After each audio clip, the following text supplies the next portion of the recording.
유명 로펌에서 잘나가는 완벽주의자로 소문난 변호사 브래드 애시튼. 그는 한국을 정신없는 나라, 별 볼 일 없는 나라라며 폄하한 채 신재생 에너지 협상을 위해 한국 땅을 밟게 됩니다. 그러나 예기치 못한 감기 몸살에 동료는 브래드를 이상한 곳으로 데려가는데요.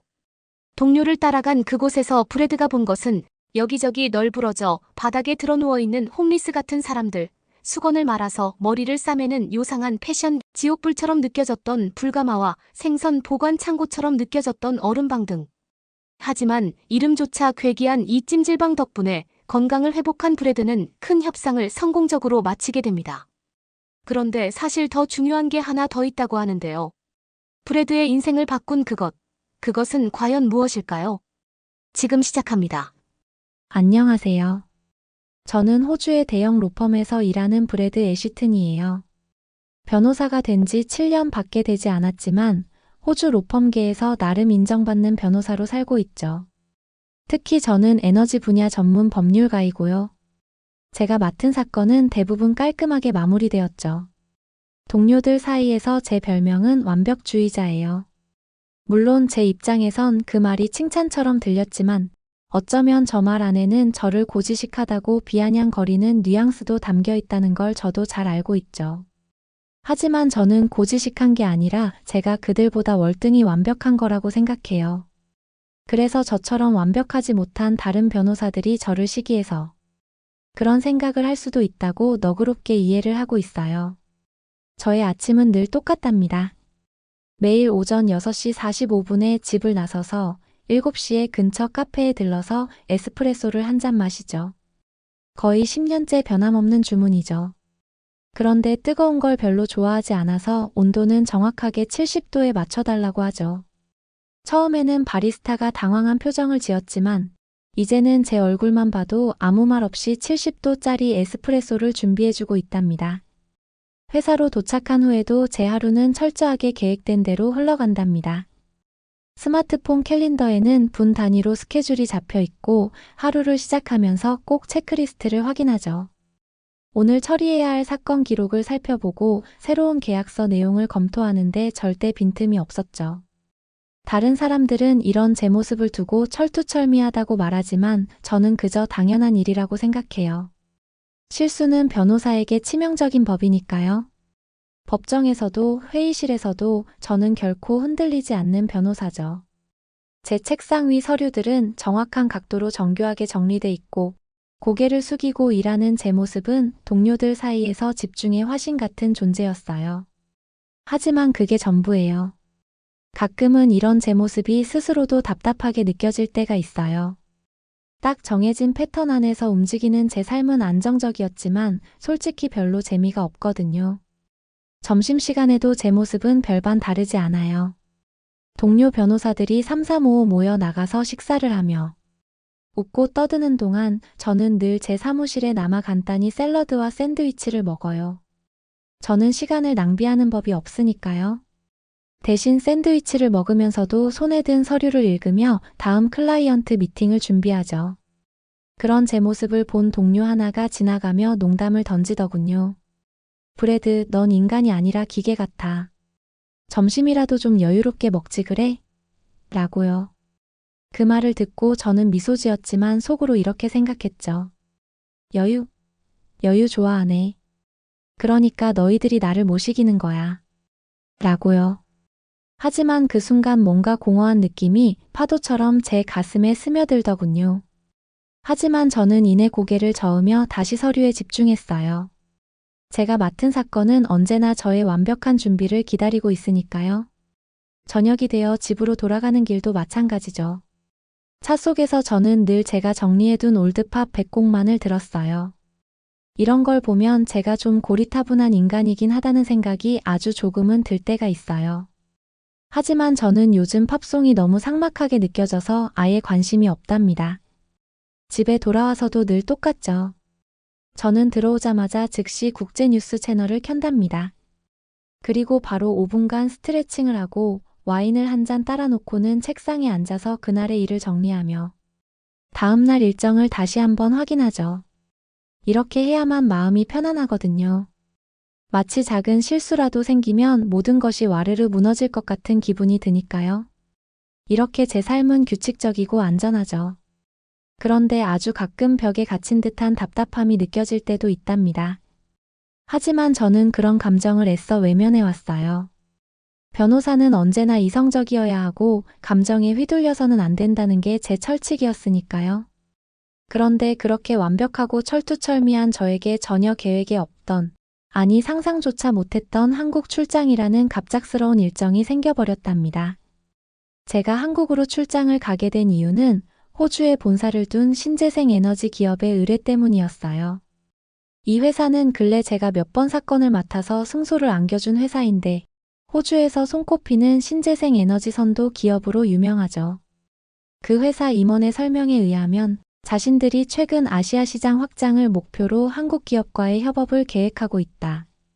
한국은 한때 신재생 에너지 산업에서 크게 뒤처진 나라로 평가되었지만 근래 들어 빠르게 발전에 박차를 가하고 있다. 하지만 문제는 한국 정부의 정책이었다. 이전 정부에서는 신재생 에너지를 국가적 과제로 삼아 집중적으로 투자하고 추진했지만 근래에 정권이 바뀌면서 그 속도가 다소 정체되었다.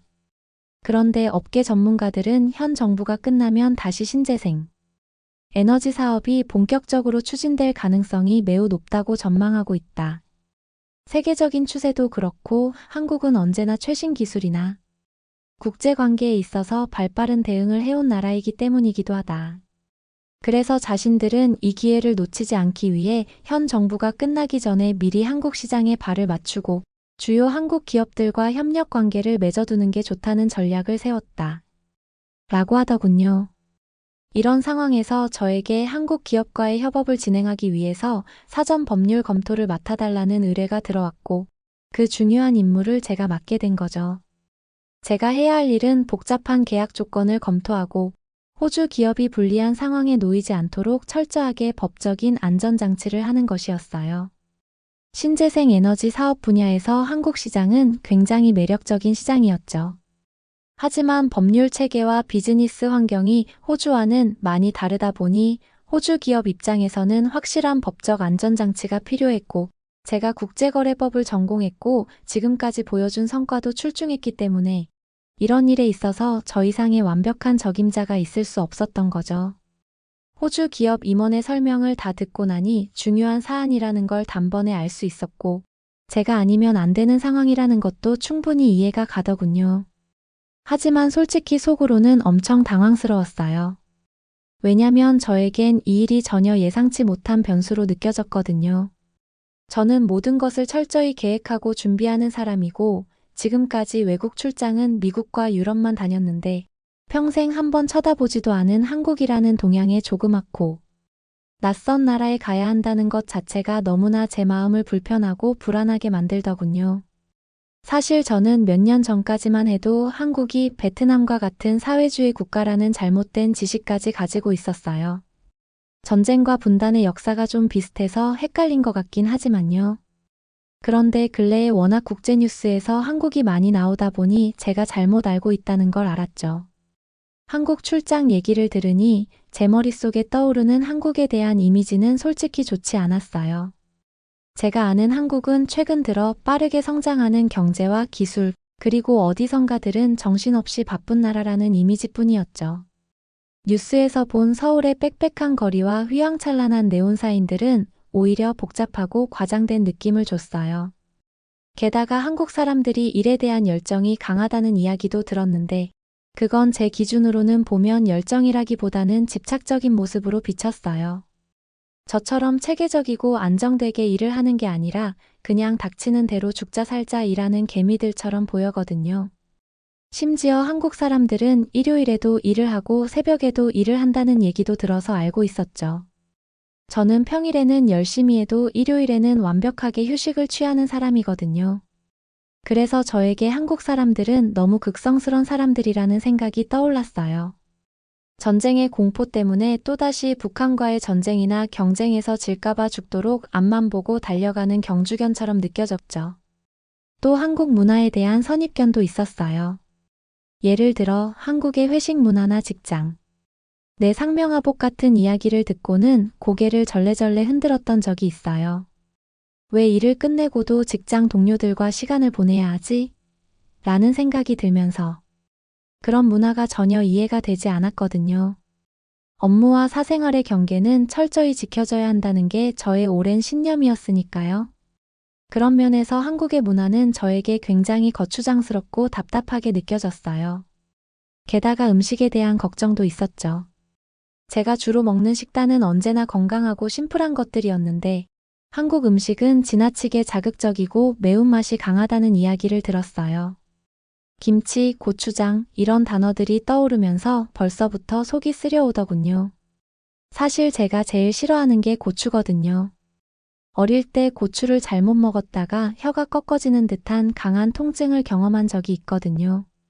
그래서 그 이후로는 매운 건 전혀 먹지 않는답니다. 출장을 준비하며 한국의 비즈니스 매너에 대한 리서치를 하면서도 불만이 쌓였어요. 손님을 융숭하게 대접하는 문화라거나 정중하게 상대방을 배려하는 태도가 지나치게 형식적이고 거추장스럽다는 생각이 들었어요. 저는 업무는 간결하고 논리적으로 진행되어야 한다고 믿기 때문에 이런 예의와 절차들이 비효율적으로 느껴졌죠. 비행기 티켓이 예약되었을 때도 저는 내심 한국에 대한 불안과 불만을 억누르기 바빴어요.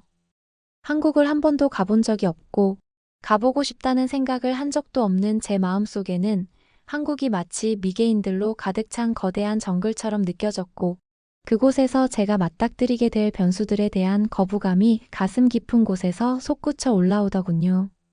하지만 제 마음에 들지 않는 나라로의 출장이었지만 워낙 큰 돈이 걸려있는 중요한 사업이라서 솟구쳐 올라오는 고통을 꾹꾹 누르면서 비행기에 오를 수밖에 없었죠. 한국에 도착한 첫날, 저는 공항에서부터 피로감을 느끼기 시작했어요. 비행 시간만 거의 10시간이었고 시차 적응도 제대로 되지 않아 머리가 멍했어요. 거기에 11월 한국의 날씨는 예상보다 훨씬 더 추웠어요. 호주에서 가져온 얇은 코트 하나로는 도저히 버틸 수 없는 한기가 피부를 파고들었죠. 저는 코트를 여미며 이렇게 추울 줄 알았으면 두꺼운 외투라도 챙길 거라고 후회했죠. 도착하자마자 준비된 차를 타고 한국 기업의 본사로 향했어요. 일정은 타이트했고 첫날부터 협업과 관련된 간단한 논의를 해야 했거든요. 회의실에 들어서자마자 한국 기업에서 나온 변호사들이 이미 준비된 서류들을 펼쳐놓고 저를 기다리고 있었어요. 그들은 예상했던 것처럼 철저하고 꼼꼼하게 준비해 두었고 약간은 긴장한 듯 보였지만 매너가 참 좋더군요. 저는 형식적인 인사를 나눈 후 차분하게 회의를 이끌어 나가려고 노력했어요. 하지만 제 몸 상태는 이미 한계에 다다른 것 같았어요. 회의 도중 집중력이 흐트러졌고 머리가 멍해지는 순간들이 점점 잦아졌어요. 그들의 설명을 듣는 동안에도 저는 피곤한 몸을 억지로 일으켜 세우는 기분이었어요. 시계가 회의 종료 시간을 가리킬 때쯤에는 거의 탈진 직전이 되어버렸죠. 사무실 밖으로 나왔을 때는 더 심각했어요. 바람 한 번 불 때마다 차가운 공기가 목을 타고 들어왔고 오한이 들기 시작했어요. 코끝이 시큰거렸고 이마에는 묘한 열기까지 느껴졌어요. 감기 몸살이 시작된 건가 하는 불안감이 들었어요. 그렇게 한국 출장 첫날부터 제 몸은 완전히 무너지기 직전이었죠. 같이 온 동료가 제 상태를 보며 걱정스러운 얼굴로 물었어요. 감기 기운이 도는 것 같다고 말하자. 동료는 좀 쉬어야겠다고 하더니 갑자기 찜질방에 가보는 게 어때? 라고 제안했어요. 저는 그 단어를 처음 듣고 의아해서 물었어요. 찜질방이 뭐야? 라고요. 동료는 설명을 덧붙였어요. 3년 전에 한국에 여행을 왔다가 찜질방에 가본 적이 있는데 그때의 경험이 너무 좋았다고 했어요. 열기가 가득한 방에서 땀을 흘리고 나니 피로가 싹 풀렸고 다양한 공간이 있어서 쉴 거리도 많았다고 하더라고요. 그러면서 요즘은 더 좋아졌고 근처에 서울에서 제일 유명한 찜질방이 있으니 가보자고 자신 있게 말했어요. 한국 사람들은 피곤하거나 몸이 안 좋으면 찜질방부터 간다. 확실히 효과가 있으니까 가보자. 자기가 직접 체험해 본 거니까 믿어봐라. 라고요. 솔직히 너무 어처구니가 없어서 몸에 힘이 더 빠지더군요. 열로 몸을 따뜻하게 해준다고? 그것도 사람들이 모여서. 저는 이해가 가지 않았어요. 피곤하고 몸살기가 있어서 10가지 나는데 또 몸에 열을 가하다니요. 무슨 미개한 민간요법 같은 건가 하는 생각이 들더군요. 사적인 공간이 보장되지도 않는 곳에서 피곤한 몸을 맡기라고. 당연히 위생적이지 않을 거라는 생각도 먼저 떠올랐고, 불특정 다수와 함께 있는 것도 불편할 것 같았어요. 저는 동료에게 단호하게 말했어요. 그런 곳은 전혀 내 체질에 맞지 않아. 호텔에서 쉬는 게 훨씬 나을 거야. 라고요. 하지만 상황이 상황이었죠. 병원에 갈 만한 상황도 아니고 호텔로 돌아가도 컨디션이 나아질 것 같지는 않았으니까요. 동료는 이럴 때 가보면 의외로 좋아질 수도 있어라고 말하며 저를 끝까지 설득하더군요. 솔직히 저도 호텔에서 무작정 누워만 있는 게 정답이 아니라는 생각이 들었어요. 약도 챙겨오지 않았고 한국 약은 믿을 수가 없고 몸 상태는 점점 나빠지는 것 같았고 내일은 더 중요한 미팅이 있었으니까요. 동료는 제가 버티는 모습이 우습다는 듯 웃으면서 한 번만 믿어봐. 후회하지 않을 거야 라고 말했어요. 결국 저는 어쩔 수 없이 동료의 제안을 받아들이기로 했어요. 이게 대체 무슨 상황이지? 라며 투덜대면서도 속으로는 약간의 호기심도 들긴 했거든요. 동료의 말처럼 정말 나아질 수 있을까 하는 일말의 기대가 생기더라고요. 하지만 동시에 제 머릿속에는 낯선 한국식 사우나라는 공간이 도대체 어떤 곳일지 걱정과 불안이 가득했으니까요. 하지만 결국 찜질방이라는 이름도 이상한 곳으로 향하게 되었어요. 찜질방에 들어선 순간부터 저는 충격을 받았어요. 일단 시설이 너무 좋더군요. 무슨 최고급 호텔 같은 느낌이 나더군요. 찜질방 안으로 들어서자마자 코끝을 찌르는 뜨거운 공기와 은은한 나무 냄새가 저를 덮치더군요. 입구부터 신발을 벗어야 한다는 것도 황당하기 짝이 없었는데 제 주변에는 이미 맨발로 걸어 다니는 사람들이 수두룩하더군요. 무슨 정글도 아니고 뭐 이런 데가 다 있나 싶더군요. 동료는 여기가 바로 한국의 찜질방이야 라며 의기양양하게 말했지만 제 눈에는 그저 혼돈과 혼란의 아수라장처럼 보였거든요. 사람들이 바닥에 이불도 없이 누워서 자고 있는 모습이 너무 볼상 사나웠고 그중 일부는 대놓고 코까지 드르렁 드르렁 골고 있더군요. 저는 깜짝 놀라서 동료에게 물었어요.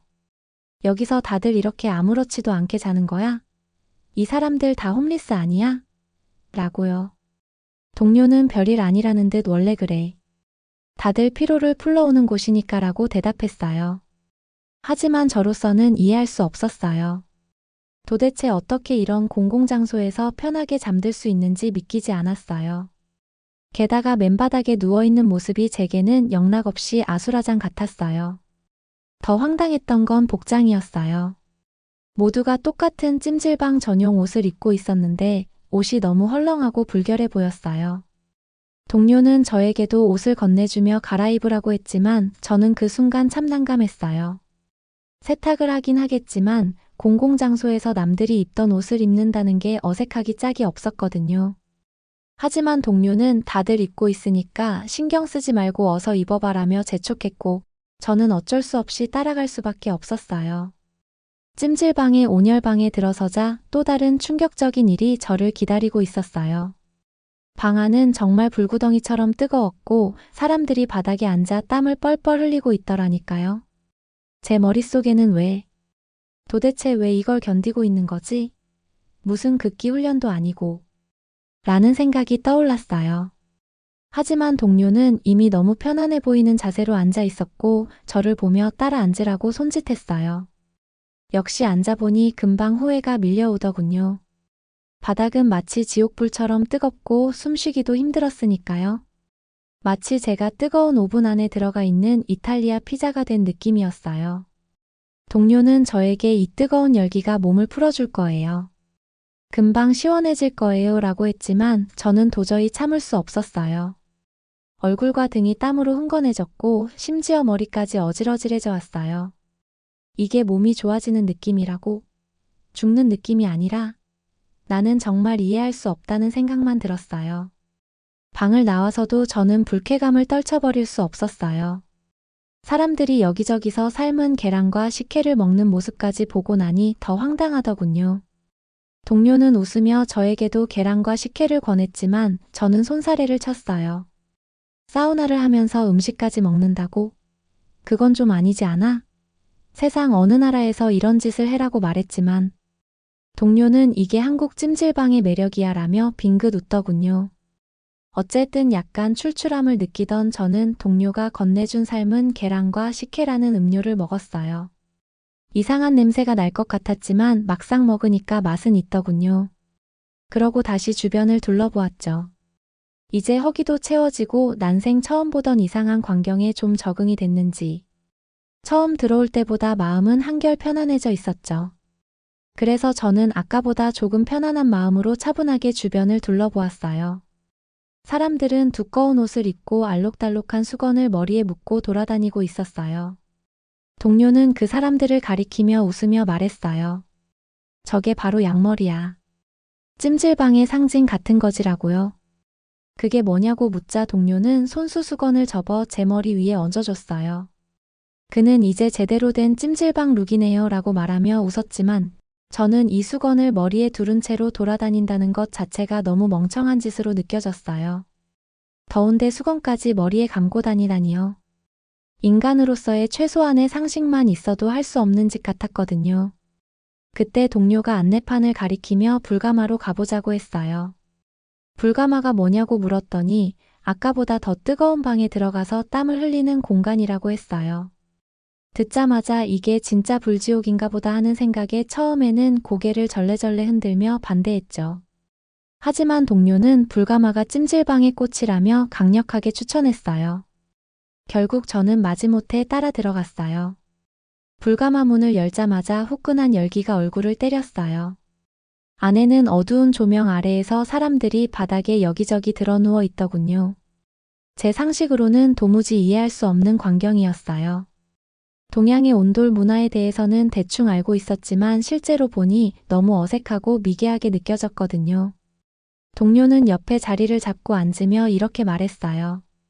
여기서 몸을 풀고 땀을 빼면 정말 시원해져. 누워봐. 어색한 마음을 억누르고 마지못해 나무 바닥에 등을 붙였어요. 뜨끈한 열기가 등을 타고 올라오더군요. 처음엔 너무 뜨거워서 제대로 누워있을 수 없었지만 동료는 이게 다 몸에 좋은 거라고 말했어요. 주위를 둘러보니 몇몇 사람들은 아무렇지 않게 잠들어 있거나 대화를 나누고 있었어요. 저 혼자만 이 열기를 버티지 못하는 것처럼 느껴졌어요. 그렇게 10분도 되지 않아 밖으로 나왔지만 불가마의 열기 때문인지 몸이 살짝 가벼워진 것 같았어요. 하지만 여전히 낯선 환경에 적응하기는 힘들었어요. 동료는 저를 보며 웃으며 말했어요. 이제 겨우 시작이야. 찜질방의 진짜 매력은 아직 많이 남아있다니까. 라고요.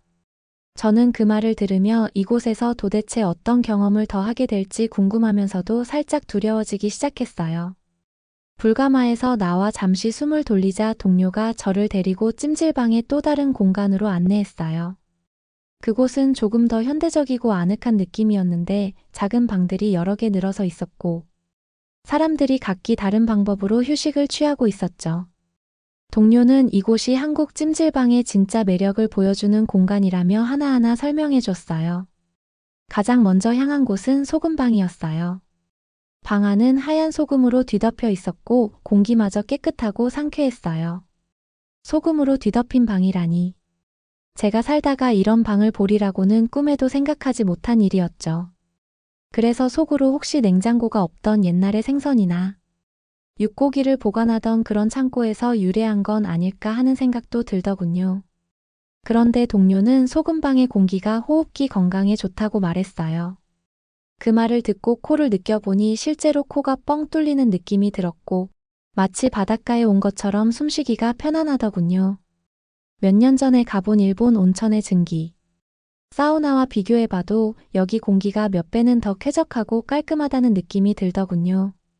그 다음은 황토방이었어요. 방 안은 따뜻한 황토 내음이 가득했고 천장까지 황토로 둘러싸여 있었어요. 동료는 황토가 피로 회복과 독소 배출에 효과적이라고 설명했어요. 바닥에 누워보니 온기가 천천히 몸을 감싸면서 뭉친 근육들이 풀리는 것 같았어요. 또 이상하게 마음도 차분하고 편안해지더군요. 일본의 온천에서 목욕을 하며 몸을 푸는 경험도 나쁘지 않았지만 이곳처럼 누워서 몸과 마음을 동시에 편안하게 하는 공간은 처음이었어요. 특히 한 공간에 여러 사람이 집단적으로 드러누워 휴식을 취하는 분위기가 처음에는 너무 이상했는데 시간이 갈수록 오히려 더 편안하게 느껴지기도 하더군요. 이어서 동료는 얼음방도 보여줬어요. 불가마나 황토방에서 몸이 뜨거워진 사람들은 이곳에 들어와 열을 식힌다고 했어요. 불도 있고 얼음도 있고 세상에 무슨 이런 일이 다 있지? 하는 생각이 들었지만 안에 들어가니 금세 한기가 느껴졌고 차가운 공기가 몸을 식혀주면서 정신이 굉장히 맑아지는 기분이 들더군요. 그렇게 동료를 따라다녀 보니 한국 찜질방이 단순히 몸을 데우는 공간이 아니라는 것을 깨달았어요. 이곳은 피로를 풀고 몸과 마음을 동시에 힐링하는 완벽한 휴식처였어요. 일본 온천이 단순히 물에 몸을 담그는 정적인 경험이라면 한국 찜질방은 몸과 공간이 조화를 이루며 다양한 경험을 제공하는 다채로운 문화였어요. 그리고 무엇보다 실내에서 즐길 수 있기 때문에 날씨와 상관없이 편하게 찾을 수 있다는 점도 큰 장점이었어요. 그렇게 처음에는 낯설고 어색했던 찜질방이 어느새 마음을 풀어주는 힐링 공간이 되어가고 있었어요. 저는 자신도 모르게 이곳의 묘미를 조금씩 알아가고 있었어요. 잠시 쉬고 나니 동료가 이번에는 찜질방의 특별한 재미를 보여주겠다며 저를 데리고 이곳저곳을 돌아다녔어요. 이제 제법 활기를 되찾은 덕에 궁금한 마음도 들었어요. 한국 찜질방이 이렇게나 다양한 공간을 갖춘 줄은 꿈에도 몰랐거든요. 제가 가장 놀랐던 건 만화방이었어요. 저는 이곳이 정말 사우나가 맞는지 다시 한번 의심했어요. 방 안에는 소파와 매트가 깔려 있었고 벽에는 수백 권의 만화책과 잡지가 빼곡히 꽂혀 있었어요. 여기서도 사람들이 또 바닥에 누워서 책을 읽거나 졸고 있는 모습이 보였어요. 마치 어디 가나 사람들이 바닥에 붙어 있는 희한한 문화라는 생각이 들더군요. 동료는 여기서 한두 시간쯤 누워 책을 읽다 보면 시간 가는 줄 모른다고 하더군요. 저는 사우나에 와서 책을 읽는다는 발상 자체가 저에게는 충격적이었어요. 저는 속으로 여기가 휴식의 끝판왕이구나라는 생각이 들었죠. 다음으로 간 곳은 안마 의자 코너였어요. 줄지어 늘어선 고급 안마 의자들이 저를 맞이했어요. 사람들이 의자에 몸을 맡기고 눈을 감고 있는 모습을 보니 마치 작은 낙원처럼 느껴졌어요. 동료는 저에게도 체험해보라며 동전을 건넸어요. 저는 마지못해 의자에 앉아보았는데 의자가 목부터 발끝까지 지그시 눌러주며 피로를 풀어줬어요. 예상보다 훨씬 만족스러워서 제 어깨에 쌓인 긴장이 조금씩 풀리는 게 느껴졌어요. 동료가 웃으며 저렴한 가격에 이런 호사를 누릴 수 있는 곳이 또 있겠냐라고 말했어요. 저도 모르게 힘차게 고개를 끄덕이고 있었어요. 그뿐만이 아니었어요. 사람들이 우르르 몰려가는 곳을 따라가 보니 작은 오락실이 있었어요. 게임기에서 나오는 익숙한 전자음이 들리자 저는 순간 어린 시절의 오락실이 떠올랐어요. 어떤 사람들은 농구 게임을 하며 웃고 있었고 다른 사람들은 레이싱 게임에 열중하고 있었어요. 동료는 저에게 한국 사람들은 찜질방에서 가족 단위로 온종일 시간을 보내곤 한다고 설명하더군요. 그 말을 들으니 저 역시 여기서라면 하루 종일 놀아도 질리지 않겠어라는 생각이 들더군요. 그리고 또 인상적이었던 건 사람들이 잠을 자는 휴식 공간이었어요. 역시 드넓은 방에 사람들이 다닥다닥 모여 누워 있었는데 누군가는 깊이 잠들어 있고 다른 누군가는 나지막이 이야기를 나누고 있더군요. 처음에는 역시 너무 홈리스들처럼 보여서 너무 불편하고 어색하게 느껴졌어요. 하지만 제가 막상 그곳에 누워보니 바닥의 온기가 온몸을 포근하게 감싸안는 것처럼 전해져서 금세 몸이 노곤해지고 마음의 평화의 기운이 몰려오더군요.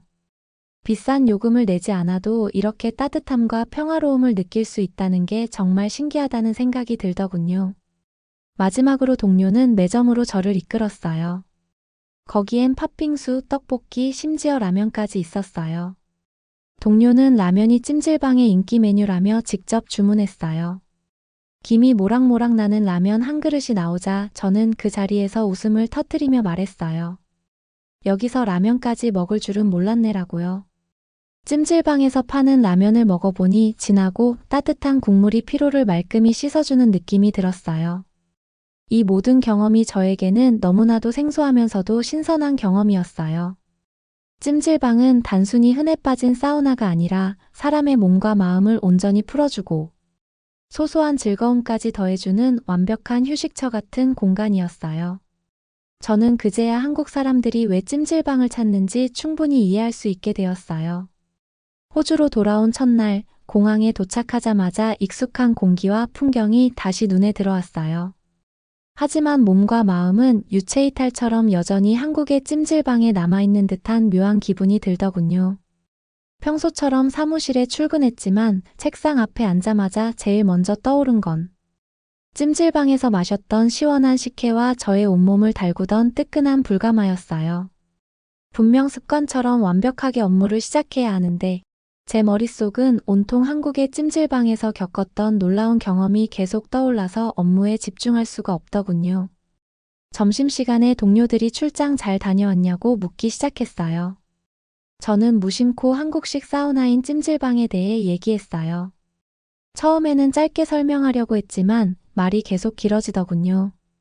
시차 적응 때문에 피곤해서 억지로 갔던 찜질방에서 오히려 피로가 풀렸다는 이야기부터 시작해서 황토방과 소금방 같은 신기한 공간들, 그리고 잊을 수 없는 삶은 계란과 식혜까지 말해주었죠.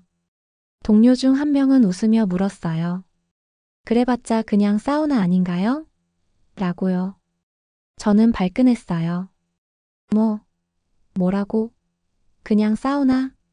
저는 조금 흥분한 듯 설명을 이어갔어요. 한국 찜질방은 단순히 몸을 데우는 곳이 아니다. 그 안에 작은 세상이 있다. 그것은 힐링과 즐거움을 주는 하나의 탁월한 문화다. 전 세계에 이런 훌륭한 사우나 문화는 없다. 라고요. 동료들은 그게 그렇게 특별하냐며 고개를 갸웃했지만 제 이야기에 약간 흥미를 느끼는 눈치였어요. 퇴근 후 집에 돌아와도 마찬가지였어요.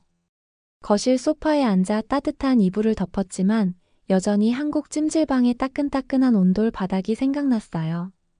저는 혼잣말로 이렇게 중얼거렸어요. 여기에 한국 찜질방 하나만 있으면 얼마나 좋을까? 밤이 되어도 한국 출장에서의 기억이 떠올라 잠이 오지 않았어요. 불가마에서 나와 땀을 닦고 마셨던 식혜의 짜릿한 시원함이 계속 생각났어요. 그리고 피식 웃음이 나왔어요. 처음엔 왜 사람들이 그런 곳에 가는지 전혀 이해를 못했는데 결국 제가 그곳에서 가장 크게 힐링을 얻고 왔다는 사실이 우습게 느껴지더라고요. 한국 출장에서 돌아온 후 저는 의도치 않게 한국 찜질방 전도사가 되어버렸어요. 처음에는 동료들에게 가볍게 얘기했을 뿐이었는데 어느새 주변 사람들 모두가 제 입에서 나오는 찜질방 이야기에 귀를 기울이기 시작했어요.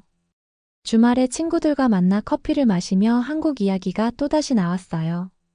친구 중 한 명이 호기심 가득한 얼굴로 물었어요. 그래서 그 찜질방이 뭐가 그렇게 대단하다는 거야? 저는 잠시 숨을 고르고 다시 한국 찜질방의 매력을 하나하나 설명하기 시작했어요. 먼저 불가마부터 이야기했어요. 섭씨 60도에서 80도까지 올라가는 방에 들어가 땀을 흘리는 경험이 얼마나 개운한지 말했어요. 몸속에 노폐물이 빠져나가는 기분이었다. 그것은 마치 인간을 재활용해서 부활되는 것과 같은 느낌이다. 너도 새 사람이 되려면 꼭 한번 가봐야 해. 라고요. 그러니 친구들은 웃음을 터뜨렸어요. 한 친구는 반신반의하며 말했어요. 그런데 그렇게 더운 방에서 오래 버틸 수 있어? 저는 당당하게 말했어요. 생각보다 견딜만해. 오히려 나중엔 몸이 가벼워지는 게 느껴져서 더 있고 싶어진다니까. 그리고 찜질방의 다양한 공간들에 대해서도 빠뜨리지 않았어요. 황토방, 소금방, 얼음방까지 온도와 환경에 따라 완전히 색다른 경험을 제공한다고 설명했어요. 심지어 얼음방에 들어가면 한여름에도 한기가 느껴질 정도야. 찜질 후에 그곳에 가서 몸을 식히면 정말 상쾌해. 제 말에 친구들은 놀라워하며 서로의 얼굴을 쳐다봤어요. 그날 이후로 저는 주변 사람들을 볼 때마다 찜질방 이야기를 자주 꺼내게 되었어요. 누군가는 신기해했고 누군가는 반신반의했지만 모두가 호기심을 갖고 한국식 사우나인 찜질방에 대해 질문을 던졌어요. 저는 마치 한국 찜질방 홍보대사가 된 것처럼 설명을 이어갔고, 그럴 때마다 엄청난 괴로움이 밀려왔어요. 찜질방에서의 제 경험이 다시금 생생하게 떠올라서 다시 가고 싶었거든요. 돌이켜보면 저는 한국에 오기 전까지 한국 문화와 찜질방에 대해 부정적인 선입견을 가지고 있었어요.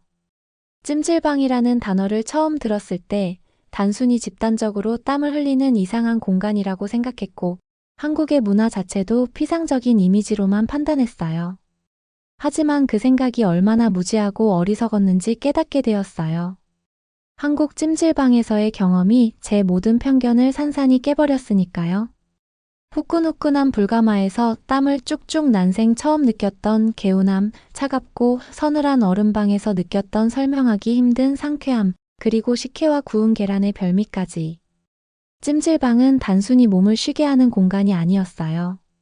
그곳은 사람들이 바쁜 일상에서 잠시 여유를 찾고 지친 몸과 마음을 힐링할 수 있는 특별한 문화의 결합체였어요. 그런 생각을 하니 그동안 제가 얼마나 우물안개구리였는지 부끄러워졌어요. 한국 문화에 대한 이해도 없이 표면적인 모습만 보고 쉽게 평가하고 비하하려 했어요. 찜질방을 경험하면서 제가 가진 그 편협한 시선들이 얼마나 잘못되었는지 스스로 반성하게 되었어요. 한국은 단순히 저에게 새로운 나라가 아니었어요. 세상의 유일한 나라였어요. 이제 저는 진심으로 한국의 문화와 한국의 찜질방에 대해 존경과 감사를 표하고 싶어요. 한국인들이 만들어낸 그 공간은 단순한 사우나가 아니라 모두가 편히 쉬고 행복을 느낄 수 있는 멋지고 아름다운 공간이었어요. 참 협상 결과도 정말 좋았어요. 찜질방에서 몸이 완벽하게 회복되니 기분도 너무 상쾌하고 좋아졌고, 그래서 일도 순조롭게 풀렸던 것 같아요. 피로와 긴장이 쌓였을 때는 협상도 삐걱대기 마련인데, 찜질방 덕분에 몸과 마음이 가벼워지니 저도 모르게 대화가 술술 풀려나갔던 것 같아요.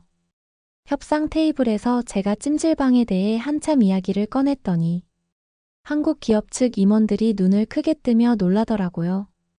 그러더니 곧 웃음을 터뜨리며 정말 즐거워했어요. 호주 변호사가 한국 찜질방에 빠진 건 처음 본다라며 농담 섞인 말을 하기도 했지만, 그런 분위기 덕분에 협상은 한층 더 부드럽고 긍정적으로 흘러갔어요. 함께 웃으며 대화의 결이 맞아떨어진 순간, 문득 한국에서의 경험이 제게 얼마나 큰 행운이었는지 다시 한번 크게 실감했어요. 이제 3개월 후에 2차 협상을 위해 다시 한국에 오기로 일정이 잡혔어요. 그때도 당연히 찜질방에 갈 생각이에요. 이번에는 스스로 계획을 세우고 여유 있게 시간을 보내리라 마음먹었어요. 그럴 리는 없겠지만 만약 호주 기업 대표가 다른 변호사를 대신 보낸다고 하면 정말 화가 날 것 같아요. 한국이 아니면 전 세계 그 어디에서도 그런 힐링과 평화의 시간을 가질 수 없으니까요. 사실 고백하자면 한국에서의 찜질방 체험이 제 인생에 남긴 변화는 저런 협상보다 100배, 1000배는 더 가치 있는 거였어요. 한국 출장 전까지 제 삶은 완벽함만을 추구하는 꽉 막힌 틀 속에 갇혀 있었어요. 변호사라는 직업 때문이었는지 모든 일에 결점이 없어야 한다고 믿었죠. 하루하루는 규칙적이었지만 딱딱하고 제게 주어진 시간은 철저하게 통제되고 있었어요. 제가 쉬는 시간조차 업무를 위한 준비였고, 휴식은 그저 효율을 높이기 위한 수단일 뿐이었어요. 지금 돌이켜보면 그건 살아간다기보다는 기계처럼 굴러가는 삶이었어요. 하지만 한국의 찜질방이 제 삶을 완전히 바꿔버렸어요. 처음에는 반신반의하며 따라갔지만 그곳에서 제가 처음 느낀 건 제 몸과 마음이 제 생각보다 더 무겁게 지쳐 있었다는 사실이었어요. 하지만 뜨끈한 황토방 바닥에 누워 있는데 제 몸속 어딘가에 쌓여있던 긴장과 스트레스가 서서히 녹아내리는 기분이 들었어요. 그동찬 차갑게만 살아온 제 심장이 따뜻한 온기 속에서 다시 살아 숨쉬는 기분이라고나 할까요? 찜질방의 따뜻하고 평화로운 분위기 속에서 땀을 흘리며 한참을 앉아있다 보니 모든 걸 완벽하게 해야 한다는 강박이 얼마나 하찮은지 깨닫게 됐어요. 완벽하지 않아도 괜찮고 조금 부족해도 좋다는 자유로움이 제 안에서 움트기 시작했어요. 옆에서 아무렇지 않게 얼굴에 팩을 붙이고 잠든 사람들, 나무처럼 편안하게 바닥에 누워있는 사람들을 보며 저도 처음으로 그냥 이렇게 편안하게 나 자신으로 있어도 되는구나 하는 깨달음이 왔어요. 호주로 돌아온 후 제 일상은 확연히 달라졌어요. 이제는 무조건적인 완벽주의를 내려놓고 조금은 편안한 여유를 찾고 있어요. 가끔 퇴근 후에는 시간을 쪼개어 친구들을 만나고 주말에는 아침부터 편하게 누워 아무 생각 없이 멍하니 시간을 보내기도 해요. 일에 쫓기던 제 모습은 더 이상 없고 진짜 저다운 삶을 찾아가고 있어요. 한국의 찜질방은 단순한 사우나가 아니었어요. 제겐 자유를 찾은 공간이었고 평화를 선물 받은 경험이었어요. 지금도 가끔 피곤하거나 지칠 때면 그곳을 떠올리며 한국으로 돌아갈 날을 손꼽아 기다리고 있어요. 다시 한번 뜨끈한 온기 속에서 마음을 푹 놓아버리고 싶네요. 마지막으로 한국에 오기 전, 그리고 한국에 온 첫날, 제가 가졌던 오만한 태도에 대해 진심으로 사과하고 싶습니다. 한국 문화와 찜질방을 폄하했던 제 자신이 정말 부끄럽습니다. 이제는 그 경험이 저에게 얼마나 값진 배움이었는지 깨달았어요. 앞으로는 다양한 문화를 존중하고 열린 마음으로 배우며 살아가는 사람이 되겠습니다. 그리고 이런 깨달음을 주었던 한국과 한국의 찜질방 문화에 진심으로 감사드립니다. 제 좁은 시야를 깨고 새로운 세상을 경험하게 해준 그 순간들을 영원히 잊지 못할 거예요. 완벽주의에 갇혀있던 호주 변호사 브래드 애쉬튼. 낯선 땅 한국에서의 시차와 감기 몸살로 지쳐있던 그를 치유해준 건 뜻밖에도 한국의 찜질방이었군요. 이제 브래드는 한국을 새로운 시각으로 바라봅니다. 찜질방의 온기가 그의 일상에도 스며들었고 호주에 돌아간 후에도 한국 문화를 전파하는 찜질방 전도사가 되었죠. 작은 공간 속에서 찾은 큰 행복. 그리고 한 나라의 문화가 누군가의 삶에 선사하는 따뜻한 위로와 변화. 무엇보다 완벽주의를 버리고 자유와 평화를 찾은 브래드의 이야기는 이제 시작일지도 모르겠네요. 구독과 좋아요 부탁드리며 사연자분께 전해드릴 댓글도 남겨주시면 전달해드리겠습니다. 그러면 더욱 감동적인 다음 사연으로 넘어가겠습니다. 한국인들 다 성형해서 예쁜 거잖아? 맞아, 중국 사람들 눈이랑 턱 뾰족한 거 부러워해서 따라하는 사람들 많더라. 나 이번에 한국 여행 가는데 중국인의 아름다움을 한국에 보여주겠어.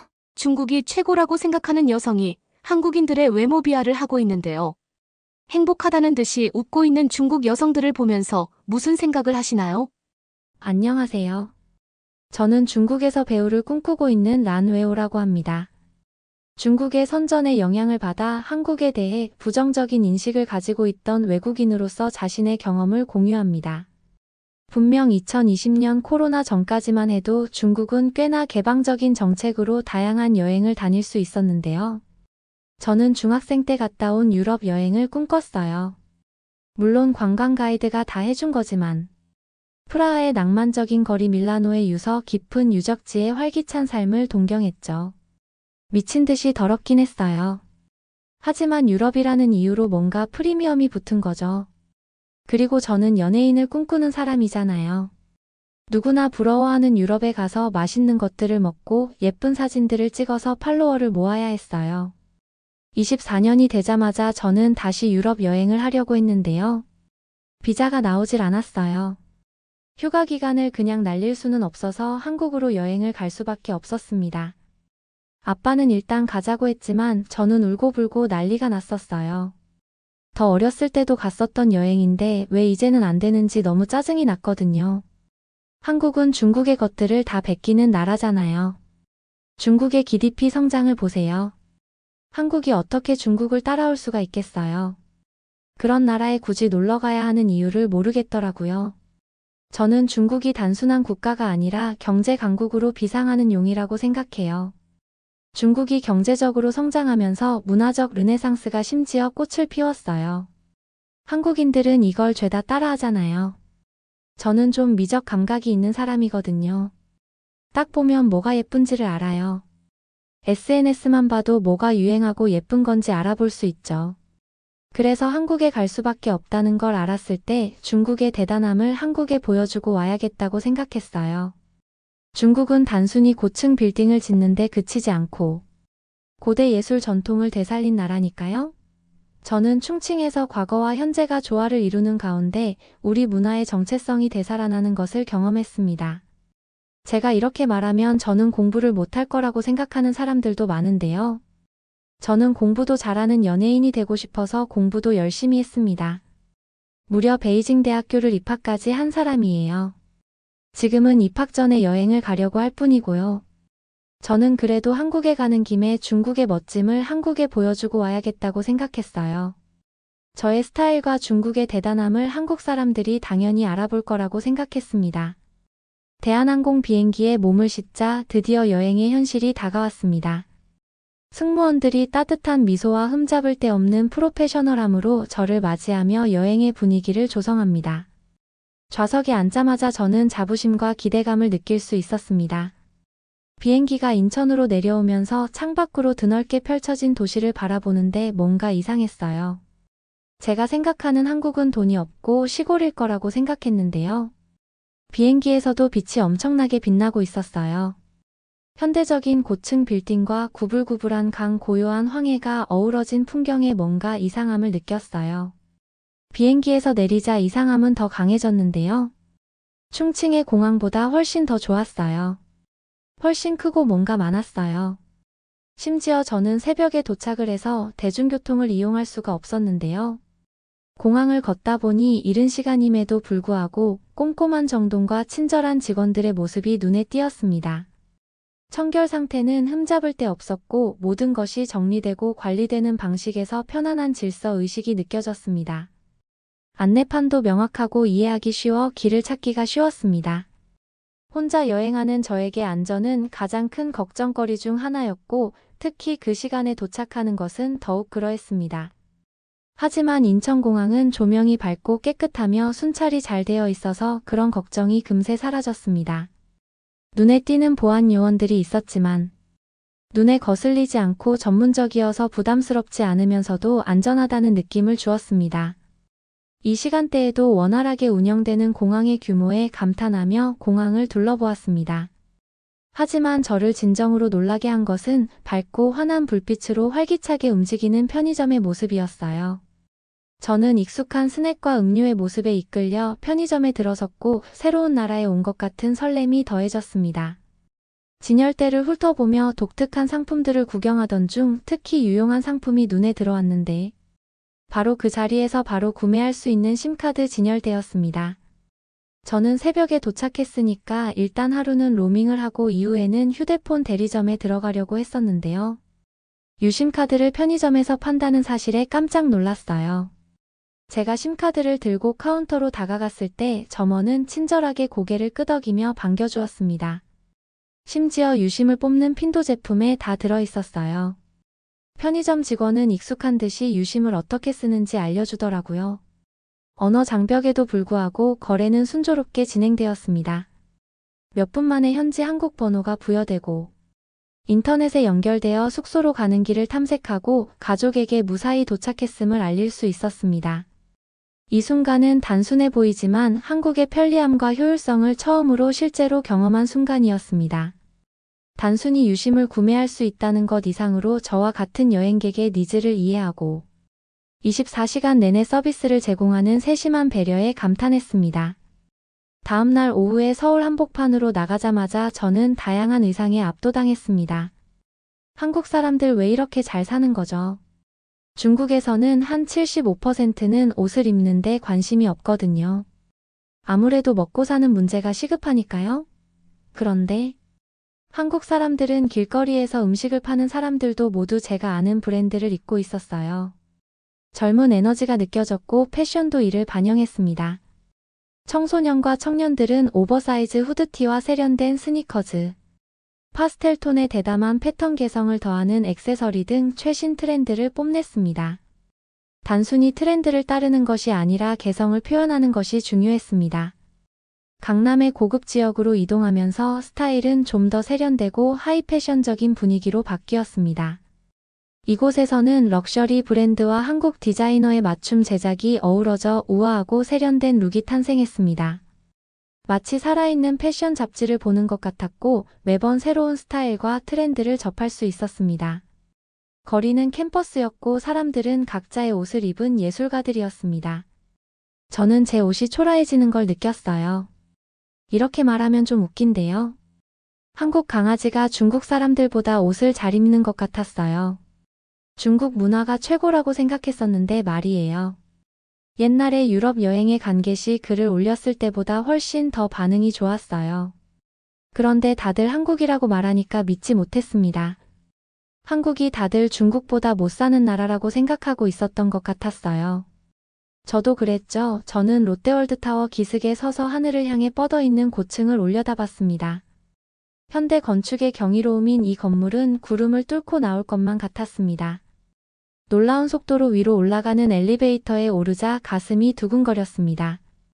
그래도 홍콩의 타워만큼은 못할 거라고 생각했어요. 문이 열리자 전망대로 향하는 문이 열렸고 저는 다른 세계로 발을 내딛었습니다. 이 높은 곳에서 바라본 서울의 전경은 기적과도 같았습니다. 서울이 광활하고 복잡한 해피스트리트처럼 눈앞에 펼쳐져 있었습니다. 고층 빌딩이 햇빛을 받아 반짝이고 한강이 도시를 가로질러 흐르고 산들이 지평선을 감싸고 있었습니다. 자연과 도시 개발이 조화를 이루는 모습에 숨이 굳을 것 같았습니다. 도시에서 가장 높은 곳에서 바라보니 서울과 깊은 유대감을 느낄 수 있었습니다. 스카이라인은 단순한 건물들의 집합이 아니라 인간의 독창성과 글로벌 리더로 발돋움한 한 나라의 정신을 보여주는 증거였습니다. 해가 지기 시작하면서 도시의 황금빛 노을이 드리워지기 시작했습니다. 조명이 반짝이며 스카이라인이 눈부신 빛과 색채의 향연으로 변했습니다. 낮과 밤이 어우러져 서울의 역동적인 아름다움의 정수를 담아낸 마법 같은 순간이었습니다. 하지만 제가 한국에서 가장 놀랐던 건 중국과 같이 빈부격차가 지나치게 크지 않다는 점이었어요.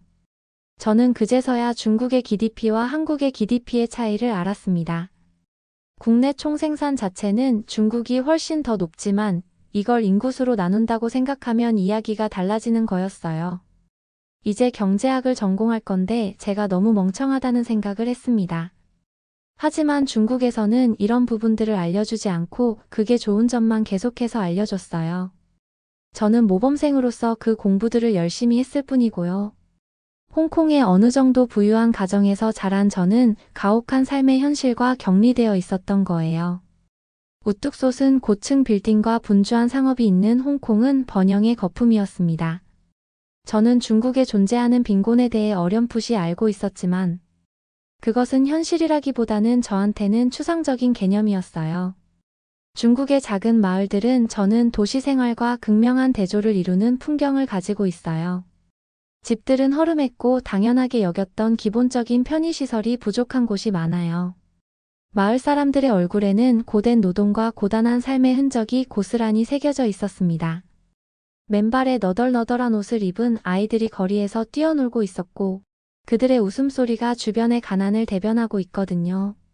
보통 가난한 나라일수록 빈부격차가 더 심한 거 아세요? 편견이 아니라 이건 수치상으로 나타나는 거예요. 그게 바로 중국이었던 거예요. 한국은 중산층이 발달한 나라인 거고요. 이 경험은 제 관점을 크게 바꿔놓았습니다. 홍콩과 충칭 같은 도시는 중국 경제 기적의 상징이지만 중국의 많은 지역이 여전히 빈곤과 씨름하고 있다는 사실을 깨달았죠. 서울을 보면서 한국이야말로 진정한 선진국이 아닐까라는 생각을 했어요. 한국 길거리나 시장에서는 중국 사람들만큼 힘들어 보이는 사람들을 본 적이 없었거든요. 본인의 일을 열심히 하는 사람들 뿐이었습니다. 또 제가 놀란 점은 도시의 청결함인데요. 생각해보니까 서울에 도착한 순간부터 도시의 청결함이 바로 눈에 띄었습니다. 길거리에는 쓰레기가 거의 보이지 않을 정도로 깨끗했습니다. 붐비고 북적이는 곳에서 흔히 볼 수 있는 혼란과 난잡함을 예상하고 명동의 번화한 시장을 걸었던 기억이 납니다. 놀랍게도 이 지역은 놀라울 정도로 깨끗했습니다. 노점상들은 자신의 공간을 세심하게 관리하고 있었고 사람들은 쓰레기를 함부로 버리지 않았습니다. 다른 곳에서는 거의 볼 수 없었던 공공장소에 대한 집단적 책임감과 자부심이 느껴졌습니다. 한국 사람들한테는 이게 기본인 것 같았어요. 서울 시내의 여러 공원과 공공장소를 방문하면서 감탄은 더욱 커졌습니다. 시민들이 즐겨 찾는 한강공원은 청결에 대한 공동체의 존중을 보여주는 완벽한 예였습니다. 많은 방문객이 방문했음에도 불구하고 공원은 쓰레기가 하나도 없었고 모두가 아름다운 공원을 유지하기 위해 각자의 역할을 다하고 있었습니다. 중국 공원이었으면 대소변이 가득했을 거예요. 공공시설에 화장실이 제대로 되어 있지 않으니까 볼일을 보는 사람도 있을 거고 당장 자기의 욕구가 중요하니까 아무데나 볼일을 보고 떠나는 사람도 있고요. 거짓말인 것 같다고요. 저도 거짓말이었으면 좋겠네요. 하지만 가장 행복했던 건 어플 사용이었어요. 중국에 살면서 저는 인터넷 사용의 제약에 익숙해져 있었습니다. 전 세계 많은 지역에서 디지털 생활의 필수 요소로 자리 잡은 인스타그램이나 유튜브 같은 플랫폼은 제 손이 닿지 않는 곳이었습니다. 저는 현지 소셜미디어와 콘텐츠 플랫폼에 의존했는데 이 플랫폼은 견고하긴 했지만 글로벌 무대에서 제가 놓치고 있는 것이 무엇인지 항상 궁금했습니다. 중국을 떠나는 순간 새로운 디지털 영역에 발을 내딛는 기분이었습니다. 새로운 나라에 도착하자마자 공항의 와이파이에 열심히 연결하여 인스타그램과 유튜브를 다운로드했습니다. 인스타그램을 처음 열었을 때 저는 생생한 이미지와 해외에 사는 친구들의 이야기, 세계의 삶과 문화를 엿볼 수 있는 콘텐츠의 홍수에 놀랐습니다. 유튜브는 완전히 다른 세계였습니다. 갑자기 전 세계 곳곳에 음악, 다큐멘터리, 브이로그, 교육 콘텐츠 등 끝없이 쏟아지는 동영상을 접할 수 있게 되었죠. 압도적이면서 동시에 흥미진진했습니다. 저는 몇 시간 동안 콘텐츠를 탐색하며 얼마나 많은 콘텐츠가 있는지 얼마나 쉽게 액세스할 수 있는지에 감탄했습니다. 가장 인상 깊었던 것은 이러한 플랫폼에서 표현의 자유가 보장된다는 점이었습니다. 사람들은 자신의 삶과 의견 예술을 자유롭게 공유했습니다. 정보와 아이디어의 자유로운 흐름은 이전에는 경험하지 못했던 것이었고 엄청난 해방감을 느꼈습니다. 인스타그램을 통해 오랜 친구들을 다시 만나는 기쁨은 정말 컸습니다. 중국에서의 생활에 대한 사진과 이야기를 공유하며 잃어버린 시간을 되찾았습니다. 유튜브를 통해 새로운 관심사를 발견하고 제가 흥미를 느낄 줄 몰랐던 주제에 대해 배웠습니다. 새롭게 찾은 디지털 자유는 제 일상을 크게 변화시켰습니다. 글로벌 이벤트에 대한 정보를 더 많이 접하고 전 세계의 친구 및 가족과 더 많이 소통하고 다양한 관점과 문화를 더 많이 접하게 되었습니다. 마치 완전히 새로운 세상이 저에게 열린 것 같았습니다. 중국을 떠나 이러한 플랫폼에 접속할 수 있게 된 것은 단순한 소셜미디어가 아니라 글로벌 커뮤니티와 연결되는 것이었습니다. 디지털 자유가 개인의 성장과 학습 국경을 초월한 관계 구축에 얼마나 중요한지 깨닫게 되었습니다. 제가 얼마나 억압된 환경에서 자라왔는지 새삼 느껴졌어요. 제가 억압된 환경에서 자랐구나를 또 느낀 계기가 있었는데요. 제가 지금까지 한국 가수들이 중국 가수들을 따라하는 거라고 생각했는데요. 유튜브를 자유롭게 보니까 다 날짜상으로 중국 가수들이 따라한 거더라고요. 유튜브로 신나게 K-팝 뮤직비디오를 보다가 중국 연예인들과의 차이를 알았어요. 머리색이 엄청나게 다양했어요. 금발뿐만이 아니라 보라색, 분홍색, 초록색까지도 있었어요. 제가 이 부분에 왜 의아함을 느꼈냐면요. 중국 연예인들은 머리색이 화려하면 안 되거든요. 거짓말이 아니라 진짜예요. 금낭령이라고 해서 남자가 여자처럼 보이면 안 된다는 얘기예요. 그래서 피어싱도 금지, 화려한 머리색도 금지시키는 거예요. 잘 보시면 한국에서 넘어간 중국 아이돌들도 다 중국에 갈 때는 염색을 하고 나올걸요. 가발도 아니고. 다들 염색까지 해야 중국 방송에 나올 수 있더라고요. 근데 이게 진짜 여자 같다는 거랑 사회랑 무슨 상관인지. 이러한 유명인들의 다양한 헤어 컬러는 단순한 패션을 넘어 개성과 자기 표현을 중시하는 문화를 반영하는 것이었습니다. 연예인 지망생으로서 저는 너무 부러움이 느껴졌어요. 한국에서는 헤어 컬러가 자연스러운 스펙트럼에 머무르는 경향이 있었는데 그런 대담한 실험을 보면서 놀랍기도 하고 영감을 받기도 했습니다. 외모를 통해 자신을 표현하는 방식과 한국 대중문화에서 미의 기준을 탐구하고 재정의하는 하는데 얼마나 많은 자유가 있는지 생각하게 되었습니다. 그러면 더욱 재미있는 다음 사연으로 넘어가겠습니다. 야, 한국 애들 수학만 잘하는 거 아니었어? 왜 미술도 잘해 독일의 한 고등학교. 한국 학생을 보면서 다들 놀라움을 금치 못하는데요. 수학을 잘 안다는 건 워낙 알려진 일이지만 미술을 잘 안다는 건 무슨 일일까요? 안녕하세요. 저는 독일에서 패션 브랜드를 런칭할 준비를 하고 있는 레인이라고 합니다. 아버지가 독일에 가서 살아야 한다고 말씀하시던 날을 기억합니다. 저는 정말 절망밖에 없었어요. 한국에서도 공부를 더럽게 못하는 제가 독일에 간다고 어떻게 살 수 있겠어요?